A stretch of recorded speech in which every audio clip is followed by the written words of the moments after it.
அனைவருக்கும் காலை வணக்கம். தயவு செய்து எனக்கு good morning good night message பண்ணாதீங்க. ஏன்னா நிறைய வாட்ஸ்அப்பில் அதை பண்ணுறீங்க, நான் அதை பார்க்குறது கூட கிடையாது, அப்படியே டிலீட் பண்ணியிருப்பேன். வேறு என்ன புதுசாக போட போகிறீங்க? அது தேவையற்ற வேலை. உண்மையாக பாசம் இருக்கா, ஃபோன் பண்ணி கேட்கலாம். நல்லா இருக்கீங்களா, சாப்பிட்டீங்களா, எப்படி இருக்கீங்க, லைஃப் எப்படி போகுதுன்னு அக்கறையாக இருந்தால் கேட்கலாம். ஆளுகள்கிட்ட ஒரு கெட்ட பழக்கம் இருக்குது. தீபாவளி வந்தால் போதும், தீபாவளிக்கு முதல் நாள் ராத்திரியே 12 மணிக்கெலாம் பார்த்தீங்கன்னா வாட்ஸ்அப் ஃபுல்லாகிடும்.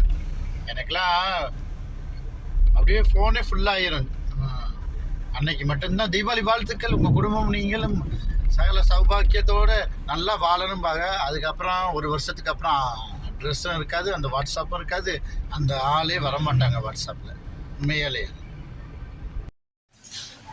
அதனால் இந்த குட் மார்னிங் குட் நைட் போடுறத நிறுத்திட்டு, உண்மையாக அவங்க மேலே உங்களுக்கு அக்கறை இருக்கா, நீங்கள் நேரடியாக அவங்களுக்கு ஃபோன் பண்ணி உங்கள் குடும்பத்தில் உள்ளவங்களாம் எப்படி இருக்காங்க, நீங்கள் எப்படி இருக்கீங்க, அதே மாதிரி நீங்களும் அவங்கள 4 வார்த்தை கேட்கலாம். எப்படி இருக்கீங்க, நல்லா இருக்கீங்க. நேரடியாக காது வழியாக கேட்கும்போது அது எவ்வளோ நல்லா இருக்கும் பாருங்கள். ஒரு வாட்ஸ்அப்பில் குட் மார்னிங் சொல்கிறதோட நேரடியாக ஃபோன் அடித்து நல்லா விசாரிச்சா எப்படி இருக்கும்.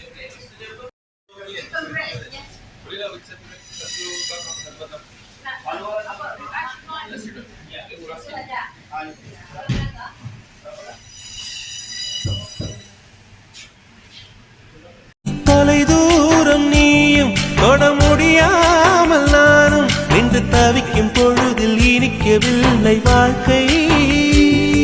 என் நெஞ்சின் ஓசைகள் உன் காதில் கேட்குதா?